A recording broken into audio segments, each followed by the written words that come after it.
भगवान तो कमाया, पर शुरुआत ही गलत हो गई। कोई 6-7 साल का ही था जब काम वासना सक्रिय हो गई, और 10 से 36 की उम्र तक इस कदर वीर स्खलित किया कि कोई हिसाब नहीं। और यह भी बता दूं कि केवल 7 महीने ही मां के गर्भ में रहकर मैं बाहर आ गया था। आपका स्वभाव कल से बेचैन है। जब वह वीर न बचा सका तब प्रज्ञा कैसे पैदा हो? तभी तो मूढ़ हूं और बिना जाने जानने का दावा करता हूं। संन्यास लेकर भी पलायन ही कर रहा हूं। क्रोध और अहंकार से बुरी तरह ग्रसित हूं। बस चमड़ी मांसी बढ़ा है। स्वभाव खुद कर कर के हार गया प्रभु, अब आप ही कुछ करें।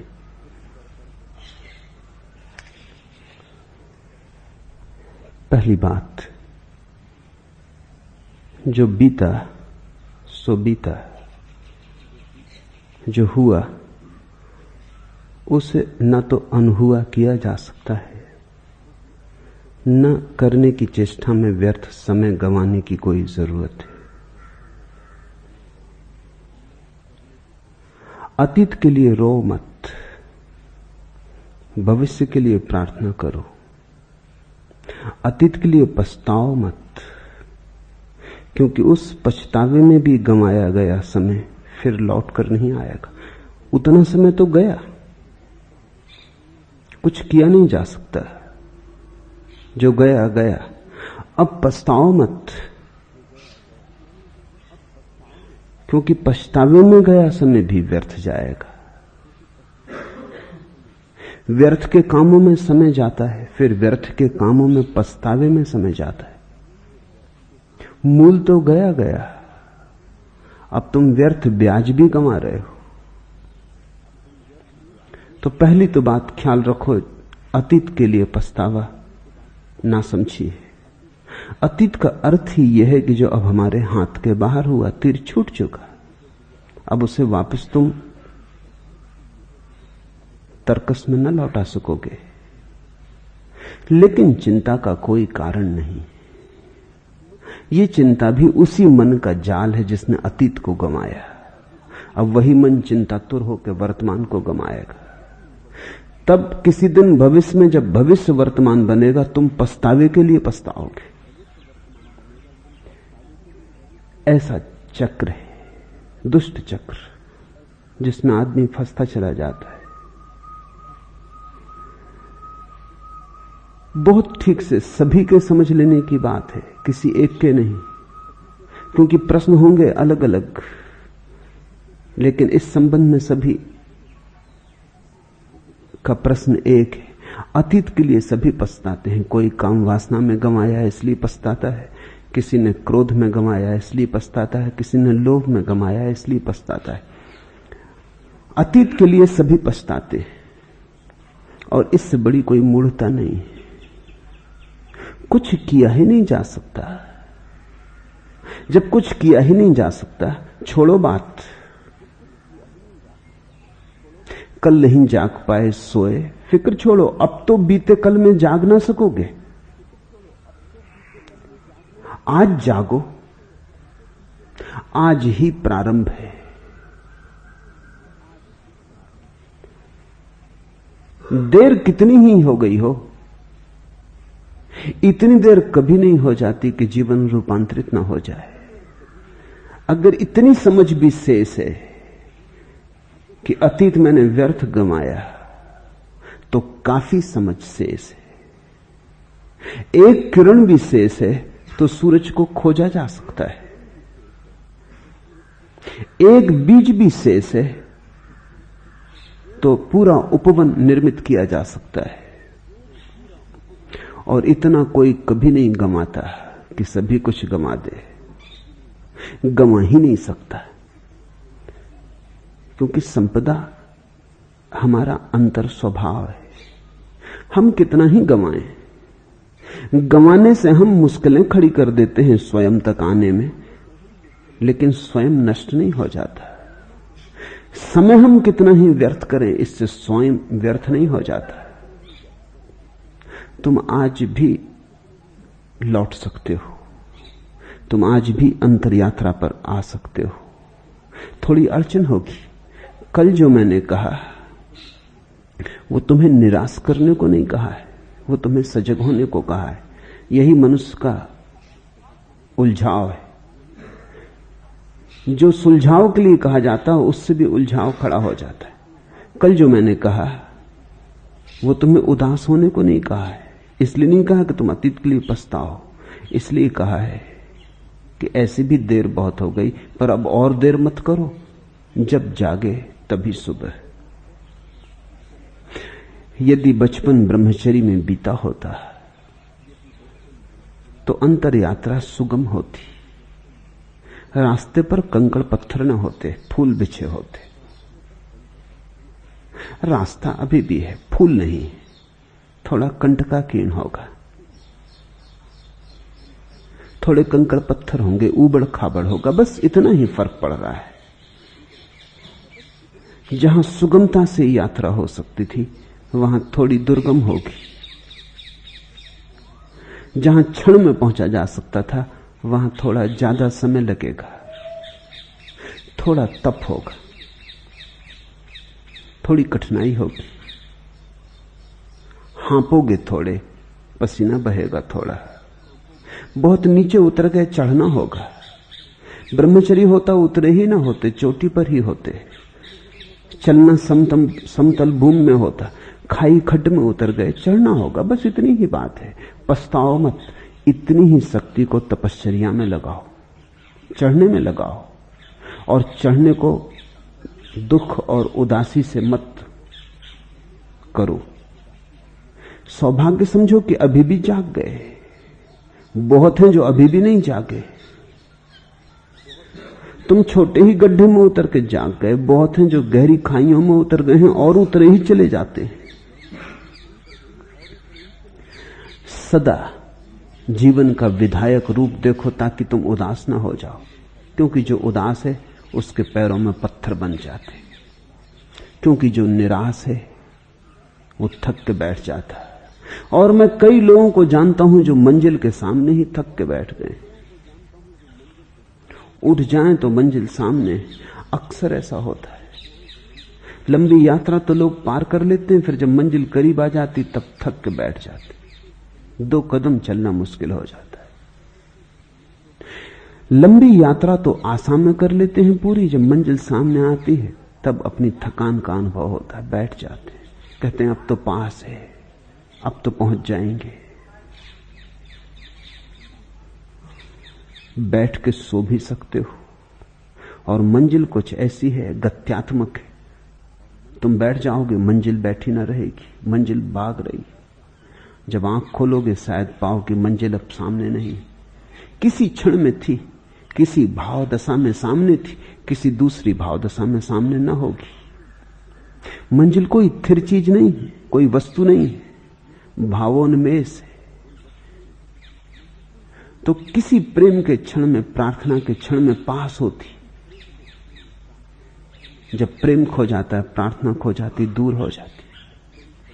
दूरी और पास होना तुम्हारे मन की अवस्थाओं पर निर्भर है। जब मन बिल्कुल नहीं होता तो तुम मंजिल के भीतर होते हो, तुम भवन के भीतर होते हो, मंदिर के भीतर होते हो। जो गया गया, चिंता का कोई भी कारण नहीं। सभी ने गंवाया है, तुमने अकेले थोड़ी गंवाया। सभी भटके, तुम अकेले थोड़ी ही भटके हो। शायद भटकाव भी जरूरी था, शायद वही भटकाव तुम्हें मेरे पास ले आया है। इसे मैं कहता हूं जीवन को विधायक ढंग से देखने की दृष्टि। कुछ दिन हुए एक शराबी आया, उसने कहा कि मैं बर्बाद हो गया शराब पी पी के, अब तो छोड़ भी नहीं सकता हूं, ऐसी गहन आदत बन गई, मन की ही नहीं शरीर की भी आदत बन गई। अब तो छोड़ता हूं तो शरीर में भी बेचैनी अनुभव होती।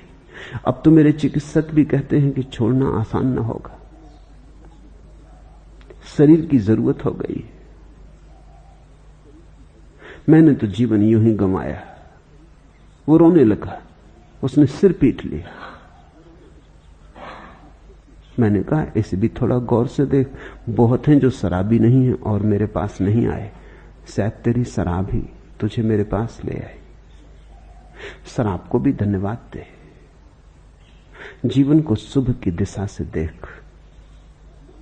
कभी कभी मंदिर का रास्ता मधुशाला से होके भी जाता है, कभी कभी मंदिर के पड़ोस में जो रहता है वो चूक जाता है और मधुशाला से आने वाला पहुंच जाता है।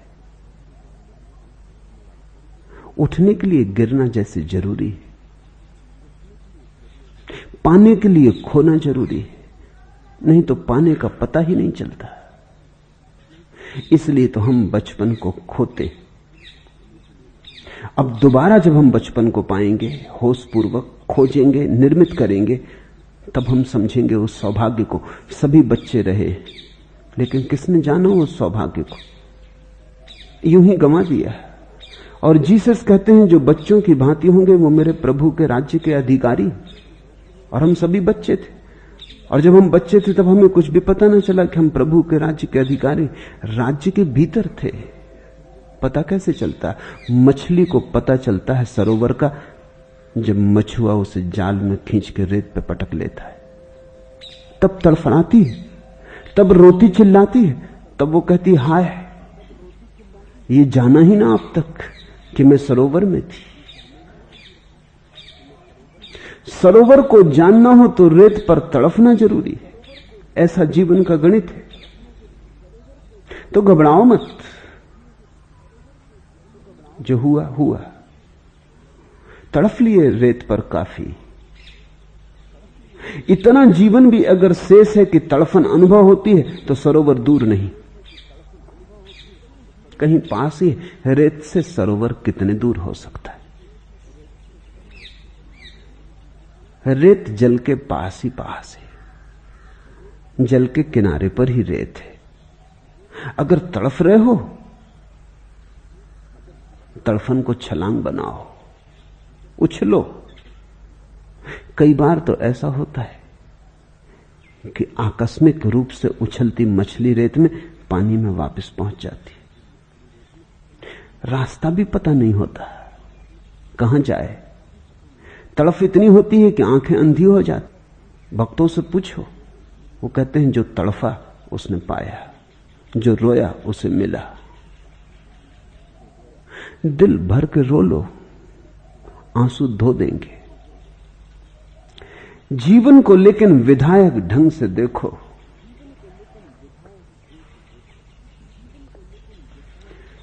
चल रहा है पर पहुंचना लक्ष्य पर इसका अनिश्चित। कर्म कर भी कर्म फल से यदि रहा यह पांथ वंचित। विश्व तो उस पर हंसेगा, खूब भूला खूब भटका, किंतु गाय पंक्तियां दो वह करेगा धैर्य संचित। व्यर्थ जीवन की रटन क्या, दो नैन मेरी प्रतीक्षा में खड़े। यही श्रद्धा है कि परमात्मा तुम्हारी बाट जोहता है। कितने ही दूर चले गए, सत्य तुम्हारी प्रतीक्षा करता है। तुम ही नहीं खोज रहे हो, परमात्मा भी तुम्हें अंधेरे में खोज रहा है। जीसस ने कहा है, गड़रिया आता है सांझ सूरज के ढले, अपनी गाड़रों को संभालता हुआ, भेड़ों को संभालता हुआ। अचानक पाता है एक खो गई, सब कुछ छोड़ देता है, वहीं उस एक की तलाश में निकल जाता है। उस अंधेरी रात में सब कुछ छोड़ जाता है, असहाय, उस एक की खोज में निकल जाता है जो भटक गई। और जब उसे पा लेता है तो उसे कंधे पर रख के लौटता है। ठीक कहा, जान के कहा। पता है जीसस को जो वो कह रहे हैं, किंतु गाय पंक्तियां दो वह करेगा धैर्य संचित। व्यर्थ जीवन की रटन क्या, दो नैन मेरी प्रतीक्षा में खड़े। जो गया गया, व्यर्थ था व्यर्थ सही, पर कोई तुम्हारी प्रतीक्षा करता है। तुम ही नहीं खोजते, परमात्मा भी खोजता है। अगर तुम ही खोजते और वो ना खोजता तो मिलना हो ही नहीं सकता था। मिलना कहीं एक तरफा हुआ। हाथ दो ताली से ताली हाथ दो हाथों से बजती। तुम अकेले ही ताली बजाते होते हो, परमात्मा का हाथ उत्सुक न होता ताली बजने वाली नहीं थी। ताली बहुत बार बजी, उसका हाथ भी आतुर है, उतना ही जितना तुम्हारा। पंथ जीवन का चुनौती दे रहा है हर कदम पर, आखिरी मंजिल नहीं होती कहीं भी दृष्टिगोचर। धूल से लद स्वेद से सिंच हो गई है देह भारी, कौन सा विश्वास मुझको खींचता जाता निरंतर। पंथ क्या, पथ की थकन क्या, स्वेद कण क्या, दो नयन मेरी प्रतीक्षा में खड़े। मत देखो धूल जो राह पर इकट्ठी हो गई, मत गिनो सूल जो राह पर मिले। नजरें उठाओ, दो नयन मेरी प्रतीक्षा में खड़े। भक्त की भाषा बोलो तो भगवान तुम्हारी प्रतीक्षा कर रहा है।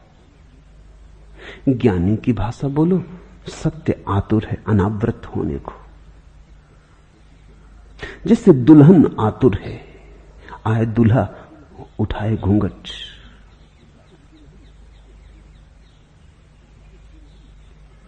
सत्य आतुर है।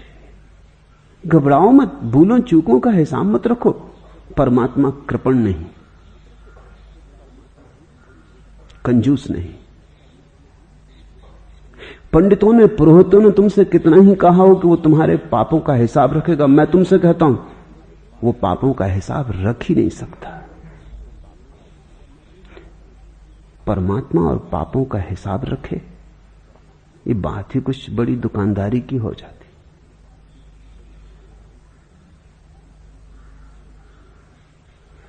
तुम कितने ही भटको भूलो, तुम कितने ही अंधकार में निकल जाओ, उसका हाथ तुम्हें खोज ही रहा है। इसलिए विधायक दृष्टि को पकड़ो। पहली बात, जो हुआ हुआ। समझो कि देखा था एक दुख स्वप्न, इससे ज्यादा है भी नहीं तुम्हारी जिंदगी। ब्रह्मचर्य भी एक मधुर स्वप्न है। ब्रह्मचर्य भी एक मधुर स्वप्न है। निश्चित ही रात अगर मधुर स्वप्न देखे तो सुबह तुम थोड़े ज्यादा मुस्कुराते उठते हो, बस इतना ही फर्क है। रात दुख स्वप्न देखे, छाती पर राक्षसों को सवार देखा, पहाड़ से गिराए गए, चट्टानों पर पीटे गए, छाती पर हिमालय रख दिया किसी ने। सुबह उठते हो थोड़े परेशान से, लेकिन परेशानी कितनी देर टिकती? आखिर ये भी सपना है। दुख स्वप्न नाइटमेयर पर है तो सपना ही। और मधुर सपनों से मिली हुई ताजगी, गंध, वो भी कितनी देर टिकती है? घड़ी में दोनों खो जाते। जागो। ब्रह्मचर्य व्यभिचार दोनों निद्रा में हुए। हो सकता कि मधुर सपने देख लेते, जब सपने देखने ही थे मधुर देख लेते। अच्छा, न देख पाए, छोड़ो, सपने सपने हैं। अब तुम देखना मन का उलझाव क्या है। जब मैं कह रहा हूं सपने सपने हैं, तब जिन्हें व्यभिचार करना वो कहेंगे अरे पहले ना सोचा, चलो अभी भी क्या देर हुई। अगर सपने ही हैं दोनों तो फिर व्यभिचार ही चुन लो, फिर ब्रह्मचर्य की पंचायत क्या। कल मैंने तुमसे कहा था अगर ब्रह्मचर्य हो सत्य के पास आना सुगम हो जाएगा, तो तुमने सोचा बड़े पाप किए, व्यभिचार किया, बड़े भोग में डूबे रहे, तो तुम थके मांदे उदास धूल सने परेशान व्यथित आ गए। कल मैंने कहा था यदि बच्चे ब्रह्मचर्य में पल सके तो उन्हें संसार का अनुभव प्रगाढ़ होगा। ब्रह्मचर्य की पृष्ठभूमि में जीवन की सारी रेखाएं साफ उभर आएंगी। तुम्हें उदास करने को न कहा था, अब तुम तो बच्चे हो नहीं सकते, इस जन्म में तो नहीं, अगले जन्म में होगे। अगर न जागे तो होना ही पड़ेगा, ख्याल रखना। खैर, अगले जन्म में तुम शायद भूल ही जाओगे, क्योंकि होश से मरोगे इसकी संभावना बहुत कम। तो तुम्हारे बच्चे होंगे, कम से कम उनका ख्याल रखना।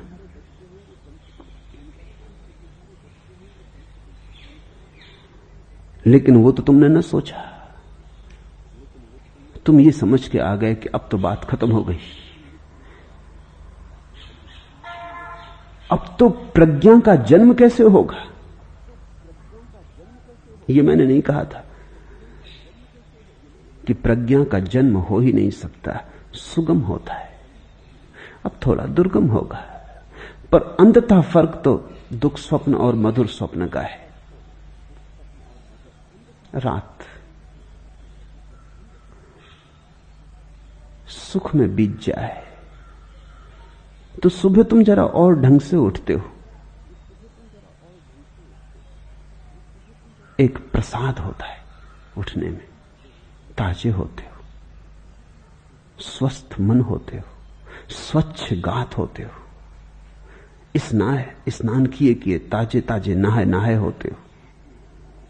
मधुर स्वप्न की गूंज, मधुर स्वप्न की सहनाई भीतर बजती रहती। तुम्हारे पैरों में थोड़े घूंगर बंधे होते, थोड़ा संगीत होता है। दिन के लिए यह सहारा होगा। फिर तुम दुख स्वप्न से उठते हो, तुम सुबह ही क्रोध में उठे, नाराज उठे, परेशान उठे, किसी तरह उठे, बोझ रूप दिन को तुम ढोओगे। लेकिन ये बातें इसलिए होती हैं कि तुम बेहोश हो। अगर तुम होश में उठो सुबह, तो दुख स्वप्न और स्वप्न दोनों बराबर हैं। तुम कहोगे अरे सब सपने थे, तुम झिड़का दोगे उन सपनों को अपने से, तुम दोनों से मुक्त हो जाओगे। जो गया गया। अर्थ तो कमाया, पर शुरुआत ही गलत हो गई। कोई 6-7 साल का था तब काम वासना सक्रिय हो गई, और यह भी बता दूं कि केवल 7 महीने मां के गर्भ में रहकर बाहर आ गया था। तुम्हें जान के आश्चर्य होगा कि मां के गर्भ से 9 महीने के पहले जो बच्चे आ जाते हैं, वैज्ञानिकों के पास उसका अभी कोई ठीक ठीक उत्तर नहीं है। लेकिन जिन्होंने जन्म मरण की गहराइयों में प्रवेश किया है, उन योगियों के पास उत्तर है। उनका उत्तर तुम ख्याल रखो, शायद आगे काम आ जाए। पीछे तो काम आने का अब कोई उपाय न रहा, अब तो आ ही चुके, 7 महीने में आए कि 9 महीने में आए, लेकिन आगे काम आ जाए। मरते वक्त जो व्यक्ति मरना नहीं चाहता, लड़ता है मौत से, जबरदस्ती करता है बचने की, वो मां के गर्भ से जल्दी बाहर आ जाता। वो जो मरने से बचने की आकांक्षा है, वो जो जीवन की पकड़ है, वही उसे मां के गर्भ से जल्दी बाहर ले आती।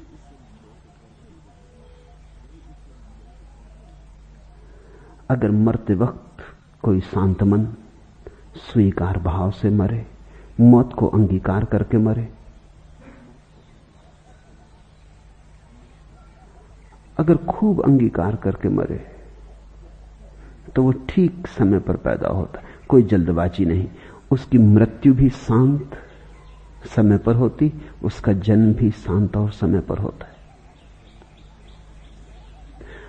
जो लोग जबरदस्ती करते हुए मरते हैं, वो जन्म भी जबरदस्ती ले लेते हैं।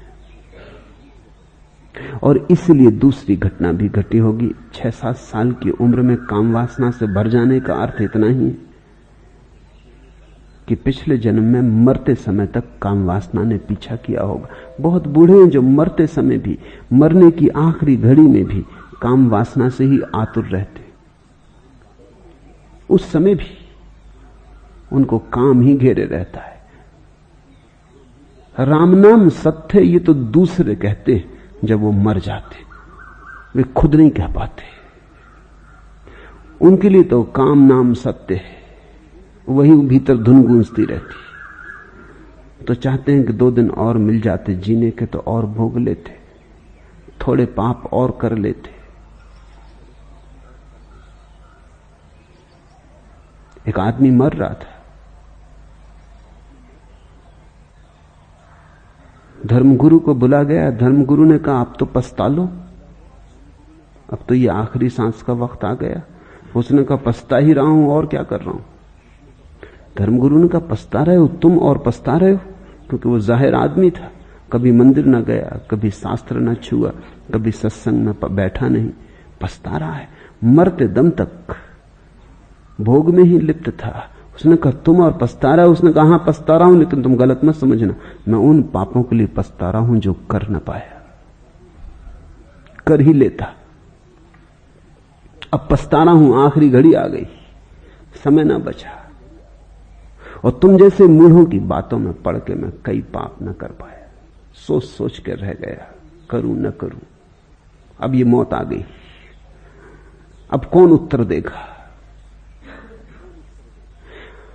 लोग पछताते मरते कि कर न पाए, और थोड़ा धन कमा लेते, और किसी स्त्री से प्रेम रचा लेते, और किसी पुरुष को पा लेते, और कोई पद पर पहुंच जाते। बस ऐसा ही गोरख धंधा मन में होता है। राम का नाम उठ ही नहीं पाता, काम ही घेरे रहता है। तो अगर काम वासना मरते वक्त बुरी तरह घेरे रहे तो दूसरे जन्म में बड़े जल्दी आ जाएगी। हम अपना जीवन अपने हाथों निर्मित करते हैं, जो हम मांगते हैं मिल जाता है, यही यहां उपद्रव है। सोच समझ के मांगना, जो मांगोगे मिल जाएगा, जो मांगोगे वो मिल ही जाता है, क्योंकि तुम ही बीज बोते हो, फिर तुम ही फसल काट लेते हो। मरते वक्त अगर काम वासना रही तो अगले जन्म में जल्दी ही काम वासना के बीज पक जाएंगे। अगर मरते वक्त राम की याद रही और काम का कोई भाव ना रहा तो अगले जन्म में ब्रह्मचर्य आसान हो जाए। राम के भाव में डूबा जो मरता है, उसने काम के बीज को दग्ध करने के लिए बड़ा उपाय कर लिया, वो देर तक ब्रह्मचर्य में जी सकेगा।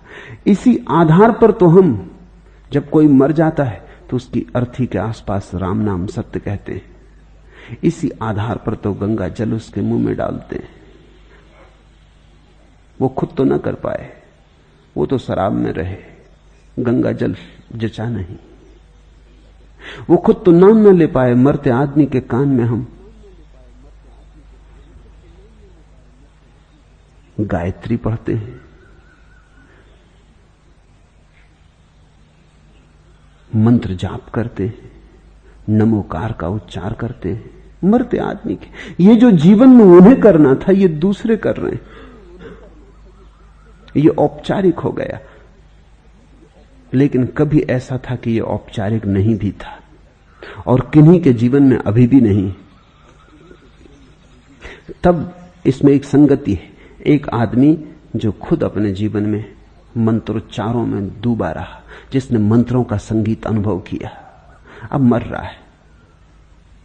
अब खुद के जिह्वा शिथिल हो गई, अब खुद के ओंठ उच्चार नहीं कर पाते। वो किसी और से कहता है तुम उच्चार करो, मैं तो अपने ही मौसम में मरना चाहता हूं। अब वो किसी और से कहता है कि तुम गाओ गुनगुनाओ, अब मेरी तो सामर्थ्य गुनगुनाने की ना रही, अब मैं तो डूबा जाता हूं। लेकिन डूबते क्षण आखिरी बात जो मेरे कान में पड़े वो मेरा ही संगीत हो, वो मेरा ही प्रभु स्मरण हो। जीवन भर गंगा से नाता जोड़े रहा। गंगा यानी पवित्रता, गंगा यानी सुचिता, गंगा यानी जीवन का कुंवारापन। जीवन भर गंगा से साथ जोड़े रहा।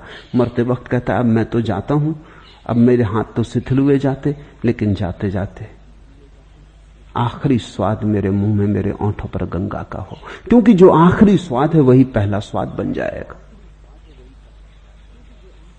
ये गंगा की याददाश्त में ही डूबूं, ताकि जब फिर आंख खुले फिर नया जन्म हो, फिर जीवन की कली खिले और फूल बने। तो मैं गंगा से भरा ही बाहर आऊं। तुम इसे छोटा छोटा सा प्रयोग करके देखो। रात सोते समय जो तुम्हारा आखिरी विचार हो उसका ख्याल कर लो। तुम पाओगे सुबह जागते वक्त वही तुम्हारा पहला विचार होगा, ठीक वही होगा। अगर तुम रात धन की सोचते सोचते सो गए हो तो तुम सुबह धन की सोचते सोचते उठोगे। अगर रात तुम किसी चिंता में दबे दबे सो गए हो तो उसी चिंता में सुबह तुम उठोगे। रात भर भी वो चिंता तुम्हारे आसपास सरकती रहेगी, उसकी हवा बहती रहेगी, उसका वातावरण बना रहेगा। तुम्हारे कमरे में चिंता का आवास रहेगा। तुम सोए रहोगे, चिंता तुम्हारे चारों तरफ गिलाफ की तरह लिपटी रहेगी। वो प्रतीक्षा करेगी कि जागो तो मैं हाजिर हूं सेवा के लिए। अभी तुम बेहोश हो गए हो, ठीक है, मैं राह देखूंगी। लगाव है तुम्हारा इतना, जाए भी कैसे। सुबह उठते ही तुम उसे द्वार पर खड़ा पाओगे। इसे थोड़ा विचार करना, खोजना, प्रयोग करना। ठीक यही जीवन के विराट पर भी लागू है। मरते वक्त जो आखिरी विचार होगा वो जन्मते वक्त पहला विचार होगा। इसलिए हर बच्चा एक जैसा पैदा नहीं होता, क्योंकि हर आदमी एक जैसा मरता नहीं। यहां जिंदगी ही अलग अलग नहीं, मौत भी अलग अलग है। यहां व्यक्तित्व इतना महत्वपूर्ण है। यहां तुम अपनी छाप मौत पर भी छोड़ जाते हो। जिंदगी पर तो छोड़ते ही हो, तुम्हारे हस्ताक्षर होते हैं जिंदगी पर मौत पर भी छोड़ते हो। मौत जैसी सूक्ष्म चीज भी तुम्हारे हस्ताक्षरों को ले लेती है। हर आदमी अलग ढंग से मरता है। एक ज़ेन फकीर मर रहा था। उसने अपने शिष्यों से पूछा, सुनो जी, तुमने कभी किसी आदमी को खड़े खड़े मरते देखा? उनमें से एक ने कहा, देखा तो नहीं, लेकिन सुना है कि कभी एक फकीर खड़े खड़े मर गया। क्यों, क्या बात है? उसने कहा कि अब मैं सोच रहा था किस ढंग से मरने का वक्त आ गया। अपने ही ढंग से मरना चाहिए, दूसरे के ढंग से क्या मरना। खाट पर लेटे लेटे सभी मरते, ये भी कोई बात हुई? कुछ अपना हस्ताक्षर हो। तो उसने कहा, तुमने फिर कभी किसी को शीर्षासन करते हुए मरते सुना? ये तो सुना भी नहीं, सोचा भी नहीं। शीर्षासन करते हुए मरना? शीर्षासन करते हुए तो आदमी सो भी नहीं सकता, मरना तो बहुत दूर की बात है। शीर्षासन करते हुए तुम सो नहीं सकते, झपकी नहीं खा सकते, क्योंकि खून इतनी तेजी से दौड़ता है, मस्तिष्क में सोओगे कैसे? इसलिए तो हम तकिया रखते हैं रात में, ताकि खून जरा कम चढ़े सिर में, नींद ठीक से आए। बिना तकिए के नींद नहीं आएगी, क्योंकि सिर थोड़ा नीचा पड़ जाएगा शरीर से, खून ज्यादा दौड़ेगा। तो जब तकिए की जरूरत है तो शीर्षासन में तो नींद भी नहीं लग सकती। पर उसने कहा कि छोड़ो भी, जब मौत आएगी तो वो ये थोड़ी देखेगी कि हम शीर्षासन कर रहे हैं, नींद भला ना लगे। मगर मौत किसी की प्रतीक्षा नहीं करती, चाहे खड़े चाहे बैठे, वो तो ले ही जाएगी। अब चलो हम भी एक मौका देख के देख लें। अगर मौत इस तरह ना आती हो तो एक तरकीब मिल गई आदमी को बचने की। जब आया मौत, खड़े हो गए शीर्षासन लगा के। उसने शीर्षासन लगा के खड़ा हो गया। शिष्य भी घबरा गए और कहते हैं वो खड़ा हो गया और उनको लगा कि मर भी गया, लेकिन अब उसको शीर्षासन से उतारें कैसे? बड़ा भय लगने लगा। कोई आदमी खाट में मर जाए, अर्थी पे बांध लो। अब ये शीर्षासन में खड़े हैं, अब इनको अर्थी पे कैसे बांधो? तो उन्होंने कहा, ठहरो, कुछ भी करना उचित नहीं। पता नहीं इस ढंग से न कभी कोई आदमी मरा, न कोई रीत रिवाज है। इसकी बहन पास में ही एक दूसरे आश्रम में, उसको बुला लाओ, वो इसको जानती। वो भी 60 साल उसकी उम्र थी। वो आई और उसने कहा कि सुनो, जिंदगी भर भी तुम उपद्रव करते रहे, अब मर के तो बाज आओ। जैसे आदमी मरते ऐसे मरो। और उसने एक धक्का दिया। कहते हैं वो फकीर मुस्कुराया, गिर के मर गया।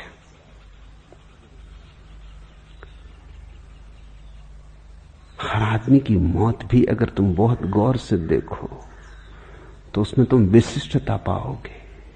कोई रोता चीखता मरेगा, कोई शांत मौन मरेगा, कोई गीत गुनगुनाता मरेगा। किसी के पास तुम्हें लगेगा कि नृत्य चल रहा है, एक संगीत बज रहा है, एक ओंकार की ध्वनि हो रही।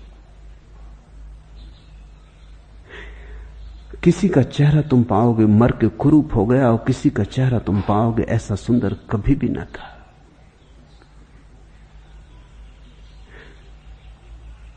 हम जो भी करते हैं वो वैसा ही पृथक पृथक होता है जैसे हमारे अंगूठों के चिन्ह पृथक पृथक होते हैं। सभी कुछ व्यक्तित्व से भरा है। तो मरते वक्त अगर मरने की बिल्कुल आकांक्षा न थी और जीवन तुमसे जबरदस्ती छीना गया और तुम जीवन को पकड़ना चाहते थे, तो मां के पेट से जल्दी पैदा हो जाओगे। अगर मरते वक्त काम वासना ने मन को पकड़े ही रखा, राम का उच्चार चाहा भी तो भी न हो सका। और ध्यान रखना, काम वासना का उच्चार मृत्यु के क्षण में 100 में से 99 लोगों को पकड़ लेता है। उसका कारण भी है, वो कारण भी तुम ख्याल में ले लो। मृत्यु और काम एक दूसरे के विपरीत है। जन्म होता है काम से और मृत्यु से अंत होता है जन्म का। तो जन्म है यानी काम। जिस ऊर्जा को जन्म में काम वासना मुक्त करती है, मृत्यु में वही ऊर्जा सिकुड़ती है और नष्ट होती है। स्वभावतः काम वासना मृत्यु को अपना दुश्मन मानती है। इसलिए तो कामी पुरुष बूढ़ा नहीं होना चाहता, सदा जवान रहना चाहता। कामी स्त्री अपनी उम्र झूठी बताने लगती।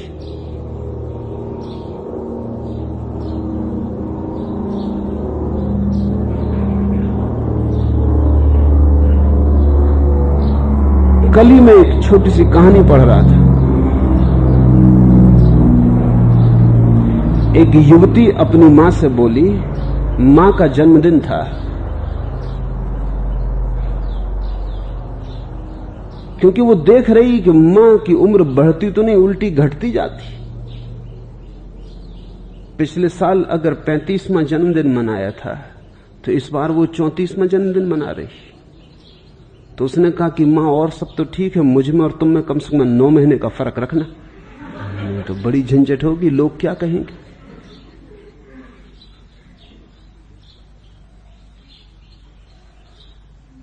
स्त्रियों की उम्र ठहर जाती है कहीं ना कहीं, फिर वो 2-2 साल 3-3 साल में 1-1 साल बढ़ती, बड़ी झिझक के बढ़ती, बड़ी मुश्किल से बढ़ती। बुढ़ापे का भय।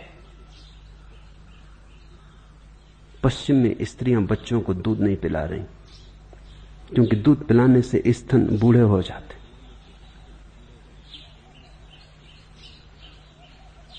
पश्चिम में स्त्रियां मां बनने में जरा भी उत्सुक नहीं रह गई, क्योंकि बच्चों को जन्म देने का मतलब है अपनी मौत को पास बुलाना। हर बच्चा तुम्हारे जीवन का कुछ हिस्सा ले जाता। जवानी बनी रहे किसी भी कीमत पर। काम वासना बुढ़ापे से भयभीत है, क्योंकि फिर बुढ़ापे का जब कदम उठ गया तो फिर मौत ज्यादा दूर नहीं। बुढ़ापा आ गया तो कब्र फिर कितनी दूर रही। मरघट के द्वार पर तो आ ही गए, अब ज्यादा देर न लगेगी। अगर बचना हो तो पहले बुढ़ापे से बचना चाहिए, तो फिर मौत से शायद बचना हो जाए। आदमी की कथाओं में, सारी मनुष्य जाति की कथाओं में तुम ऐसे लोग पाओगे जो मरे नहीं। वो हमारी काम वासना के प्रतीक है। कोई अश्वत्थामा मरता ही नहीं, कोई आल्हा उदल मरते ही नहीं। सारी दुनिया में ऐसी कथाएं हैं कि कोई व्यक्ति जिए ही चला जाता। तुम भी बड़े प्रभावित होते हो अगर कोई कह दे कि फलां सन्यासी गांव में आया, उसकी उम्र 200 साल, चले गिरे चरणों में, बड़े चमत्कृत हो गए। चमत्कार क्या है इसमें? चमत्कार यह है कि जो आदमी 200 साल जिंदा रह गया, पता नहीं कोई जड़ी बूटी दे दे, कोई ताबीज दे दे, आशीर्वाद दे दे, तुम भी रह जाओ। ये तुम्हारे भीतर मरने का जो डर है, भय, वही तुम्हें चमत्कृत करता है।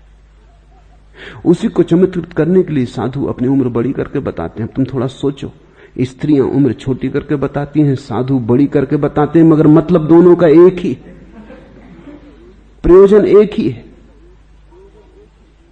स्त्रियां छोटी करके बताती है, वो कहते हैं मौत बहुत दूर। साधु बड़ा करके बताते हैं कि हम तो पार कर चुके हो, मौत को हरा चुके। मगर दोनों ये कह रहे हैं कि किसी भांति हम मौत से दूर, मौत हमें छू नहीं सकती। लेकिन ये कामी की ही वासना है। तो पिछला जन्म, पिछला जीवन, पिछली मौत तुम्हारे इस जन्म को प्रभावित कर जाती। पर ये सब हो चुका। ये मैं तुमसे इसलिए नहीं कह रहा हूं कि तुम इसके लिए उदास हो, मैं तुमसे इसलिए कह रहा हूं ताकि आगे तुम फिर ऐसी भूलें ना करो। एर्नोल्ड टॉयनबी ने अपने एक पत्र में लिखा है, इतिहास पढ़ना जरूरी है ताकि लोग वही भूलें दोबारा ना करें। ये बात ठीक समझ में आती। लोग कहते हैं इतिहास नहीं दोहरता है, लेकिन यह तभी संभव है जब इतिहास को ठीक से समझ लिया जाए, तभी नहीं दोहरेगा, नहीं तो दोहरेगा दोहरेगा। जो मैं तुमसे कह रहा हूं वो तुम्हें उदास करने को नहीं, बल्कि तुम्हें भविष्य के प्रति आशा से भरने को, कि अब तुम्हारे हाथ में सूत्र है, अब तुम दोबारा उस भांति मत मरना, और अब तुम दोबारा काम वासना से भरे मत भरना। यही मैं तुमसे कहता हूं कि मरते वक्त काम वासना बहुत जोर से पकड़ती। तुमने देखा जब दिया बुझने लगता तो भभक के जलता है, एक बार ऐसा जलता है जैसा कभी नहीं जला था। मरने के पहले काम वासना भी भभक के जलती है। मौत आ गई तो जो सदा की छिपाई हुई ऊर्जा थी, दबाई हुई ऊर्जा थी, कृपणता थी, अब तो मौत आ गई, सब छूटने लगा हाथ से, अब भभक के जलती, एक जोश में तुम्हें चारों तरफ से घेर लेती। मरता हुआ आदमी 100 में 99 मौकों पर काम वासना से घिरा मरता है। चिल्लाओ तुम मंत्र, पढ़ो तुम गीता, उस तक नहीं पहुंचेगा, क्योंकि वो भीतर तो काम वासना की लिहाफ में लिपटा हुआ है। मरते वक्त और काम वासना से बच जाना बड़ा कठिन।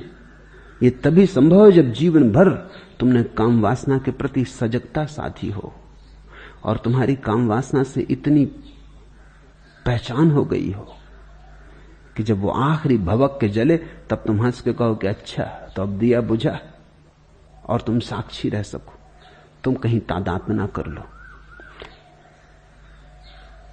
आपका स्वभाव कल से बेचैन है। जब वह वीर न बचा सका तब प्रज्ञा कैसे पैदा हो। अगर तुम बचे हो तो वीर भी बचा है।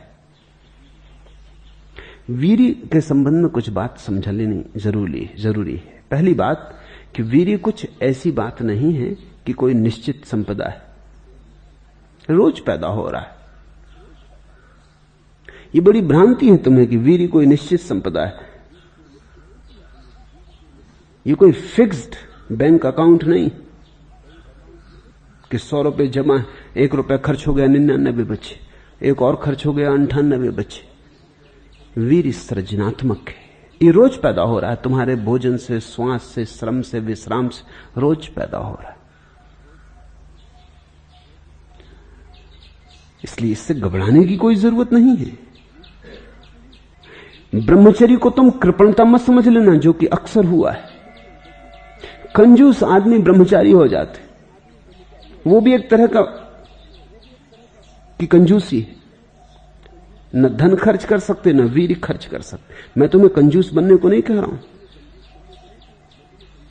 न बुद्ध कह रहे हैं, न पतंजलि कह रहे हैं। वस्तुतः वे ये कह रहे हैं कि इसके पहले कि तुम खर्च करो, काफी हो तुम्हारे पास, ताकि खर्च करने की गहराई आ सके। इकट्ठा करो, पहले ऊर्जा को गहन होने दो, सघन होने दो, क्योंकि जितनी ऊर्जा सघन और गहन होगी उतना ही संभोग गहरा हो पाएगा। और कभी कभी एक संभोग में भी मुक्ति हो सकती। एक संभोग भी ठीक से देख लिया, बात खत्म हो गई, फिर तो पुनरुक्ति है। और ध्यान रखना, अगर वीर पास हो तो एक संभोग, पहला संभोग जितना गहरा होगा, दूसरा उससे कम होगा गहरा, तीसरा और कम गहरा होगा, क्योंकि पहला 25 वर्ष या 20 वर्ष या 28 वर्ष की संपत्ति, इकट्ठी संपत्ति का परिणाम था। फिर दूसरा तो रोज रोज जो संपत्ति इकट्ठी होगी उसका परिणाम होगा।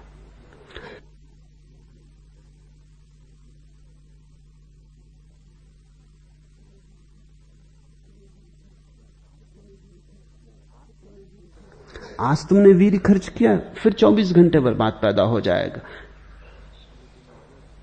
लेकिन ये रोजमर्रा का पैदा होने वाला वीर है, इससे तुम वो गहरा अनुभव न पा सकोगे जो ब्रह्मचारी पाता है। इसलिए ये मत सोचो कि वीर खत्म हो गया, आप क्या करें। वीर आज भी पैदा हो रहा है, रोज पैदा हो रहा है। वीर तो तुम्हारा जीवन है। अगर तुम आज भी ब्रह्मचर्य की दिशा में थोड़े कदम उठाओ तो तुम्हारा सरोवर फिर भरने लगेगा। जीवन का दान अनंत है, जीवन कृपण नहीं है। तुम्हारी भूल चूक के कारण जीवन ये नहीं कहता कि बस हो गया, तुमने भूल की अब तुम्हें ना मिलेगा। जीवन तुम्हें 1000 बार देता है। तुम 1000 बार भूल करो, वो 1001 बार देता है। तुम जीवन को हरा ना पाओगे। तुम घबराओ मत, जो समय गया गया, जाने दो।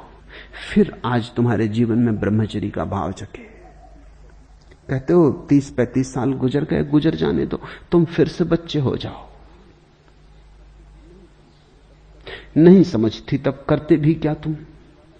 कोई समझाने वाला भी ना था, करते भी क्या तुम? जो समझाने वाले थे वो उल्टे। उनके कारण ब्रह्मचर्य तो पैदा नहीं होता, उनके कारण ब्रह्मचर्य जल्दी टूट जाता है। समझाने वाले ऐसे ना समझ कि उनके कारण और आकर्षण पैदा होता है। अब ये बड़ी हैरानी की बात है। 2 तरह के लोग हैं समाज में। एक है जो हर व्यक्ति की काम वासना का शोषण करना चाहते, तो फिल्में हैं, कहानियां हैं, उपन्यास हैं, गीत हैं, संगीत है, बाजार है। वो तुम्हारी काम वासना का शोषण कर रहा है। वो छोटे से छोटे बच्चे में काम वासना पैदा कर रहा है। ये चारों तरफ फैला बाजार है। ये तुम्हारी गर्दन पर तलवार रखे।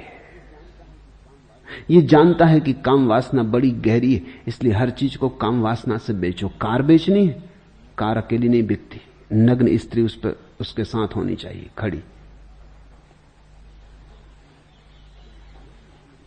मैंने सुना है कि दूर अमेरिका में पहाड़ों में रहने वाले एक आदमी को एक कैटलॉग मिल गया। अमेरिका में कैटलॉग यानी गीता।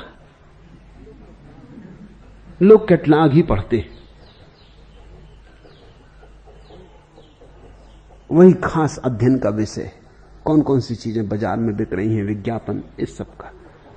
वो गरीब आदमी ने कभी कैटलॉग देखा नहीं था, उसने देखा तो बड़ा चकित हुआ। उसने एक स्त्री को देखा कैटलॉग में, बड़ी सुंदर और दाम बहुत कम। वो बड़ा हैरान हुआ। कुल $3, ये कोई 25-30 रुपए। उसने कहा इतनी सस्ती मिल रही। उसने फौरन ऑर्डर किया।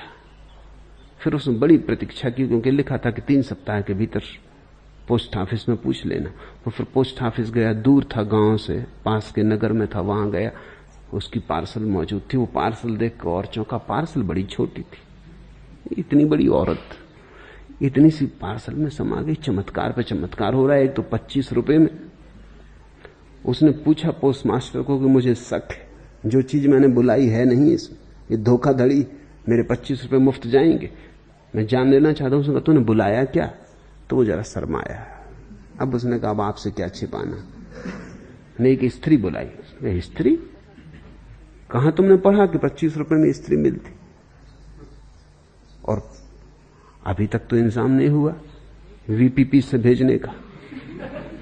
और तरह से मिलती, 25 में भी मिलती, मगर वीपीपी से तुम भी बड़े खोजी हो। उसने कैटलॉग निकाला अपने बैग में से, कही देख लो। वो एक हैंडबैग का विज्ञापन था। हैंडबैग लिए स्त्री खड़ी थी। उस गरीब ने ठीक ही समझा कि स्त्री बिकती होगी, हैंडबैग के लिए स्त्री काहे के लिए खड़ी? स्त्री के साथ हैंडबैग आता होगा, ये समझ में आता है। हैंडबैग के साथ स्त्री किस लिए आएगी? हैंडबैग आया हुआ था। हर चीज को बेचना हो तो स्त्री को खड़ा करो।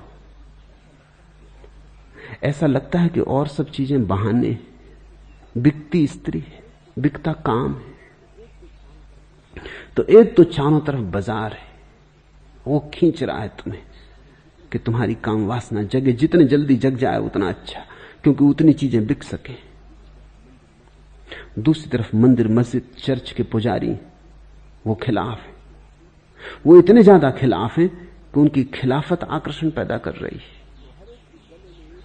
वो हर एक के गले में एक ही दवा घोंट के पिलाए चले जाते हैं, ब्रह्मचर्य ब्रह्मचर्य ब्रह्मचर्य।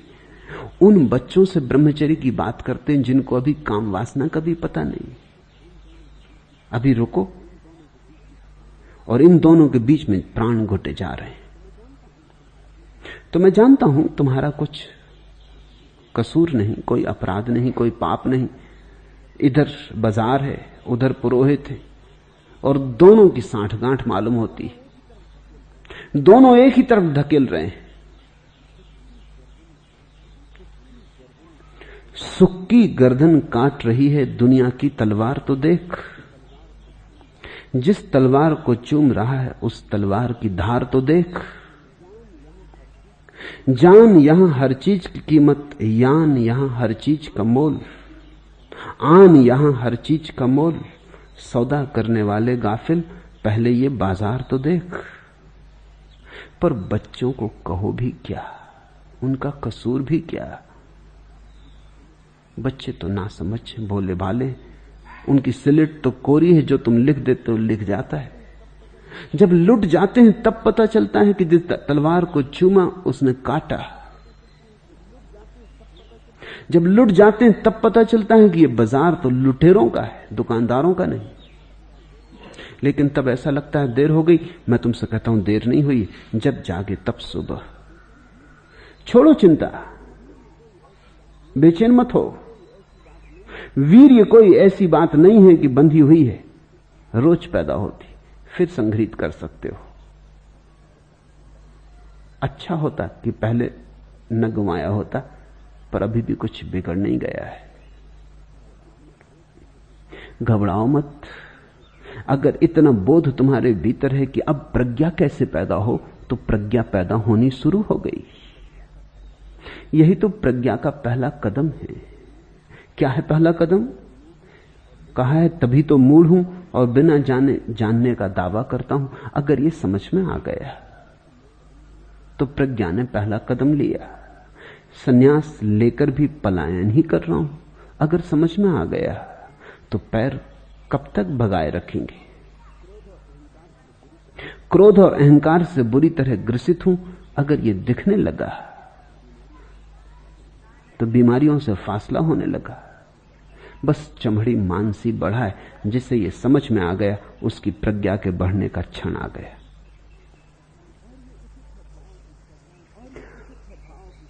और ये उचित है भाव की स्वभाव खुद कर करके हार गया, प्रभु अब आप ही कुछ करें। इस भाव को प्रार्थना बनने दो, इस असहाय भाव को पूजा बनने दो। इसमें फर्क समझ लेना, इसमें भी भ्रांति हो सकती है। असहाय अवस्था से उठा हुआ यह भाव तुम्हें मुक्त कर सकता है, लेकिन निराशा से उठा हुआ यही भाव तुम्हें बर्बाद कर सकता है। तुम निराशा से यह मत कहो कि अब आप ही करें, तुम असहाय अवस्था से कहो। क्या फर्क है दोनों में? जब तुम निराशा से कहते हो तब तुम ये जानते हो तो सकता नहीं। चलो ये भी करके देख लें कि शायद गुरु पर छोड़ने से कुछ हो जाए, शायद प्रभु पर छोड़ने से कुछ हो जाए। जानते तो तुम ये हो कि ये हो नहीं सकता, जब अपने किए न हुआ तो इनके किए क्या होगा। मगर मजबूरी है, चलो इसको भी जांच लें, इसे भी देख लें। अगर निराशा से ये भाव उठा तो ये पूरा न होगा, क्योंकि इसमें पहले ही प्राण नहीं है। असहाय अवस्था बड़ी अलग बात है। असहाय अवस्था का यह अर्थ नहीं कि यह हो नहीं सकता। असहाय अवस्था का इतना ही अर्थ है कि यह मेरे अहंकार से नहीं हो सकता, निरअहंकार से होगा। निरअहंकार से होगा, अहंकार से नहीं हुआ, निरअहंकार से निश्चय होगा। अहंकार की यात्रा करके देख ली, अब अहंकार छोड़ के देखो। लेकिन निराशा बिल्कुल नहीं है। अहंकार से हार हुई है, लेकिन हार नहीं हुई है।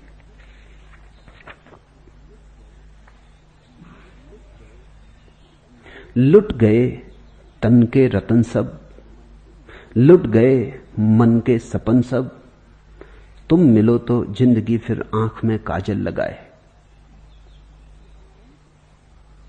निराशा नहीं है, आंखें तैयार हैं, काजल लगाने का मन तैयार है, पर अब तक जिस ढंग से काजल लगाया ना लगाएंगे, उससे तो आंखें अंधी ही हुई, सुंदर न हुई। लुट गए तन के रतन सब, लुट गए मन के सपन सब, समझ लेना, सब लुट गया, लेकिन आशा नहीं लुटी। लुट गए तन के रतन सब, लुट गए मन के सपन सब, तुम मिलो तो जिंदगी फिर आंख में काजल लगाए। तुम नहीं तो स्वर्ग की सारी जमींदारी करूं क्या। और अब अगर तुम्हारे बिना स्वर्ग की पूरी जमींदारी भी मिलती हो तो मैं लेने को राजी नहीं। वही तो हम कोशिश करते रहे अब तक। तुम नहीं तो स्वर्ग की सारी जमींदारी करूं क्या, तुम नहीं तो मांस तो सांस की दिन रात रखवाली करूं क्या। तार हूं मैं सिर्फ, है झंकार तो इसमें तुम्हारी, तुम नहीं तो एक मुट्ठी धूल यह कुंवारी करूं क्या।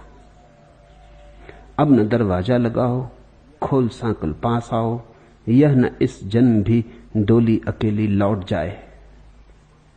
तुम मिलो तो जिंदगी फिर आंख में काजल लगाए। असहाय अवस्था में उठी प्रार्थना में निराशा नहीं। निराशा में पकड़ी गई असहाय अवस्था में प्राण नहीं। तो बहुत बार ऐसा हो जाता है कि तुम निराशा से आके मेरे पास कहते हो कि अब आप ही संभालो। मतलब यह कि हम तो करके देख लिए, जानते हैं आपसे भी क्या होगा, किसी से कुछ होने वाला नहीं, मगर चलो इसको भी करके देख लें, मरता क्या न करता। तो ये भी सही, मगर इस भांति कुछ भी ना हो सकेगा, क्योंकि होना तो तुम्हारे भीतर है। तुमने तो द्वार बंद कर लिए। तुम्हारी निराशा ने तो तुम्हारे भीतर की संभावनाओं पर वज्रपात कर दिया, कुठाराघात कर दिया। हारे हो संभावनाओं से नहीं, सिर्फ अहंकार से। हार हुई है क्योंकि मैं को जिताना चाहा था। अभी जीत समाप्त नहीं हो गई है, अभी तुम गलत ढंग से चल रहे थे इसलिए हारे हो। हार आत्यंतिक नहीं है, लौटो।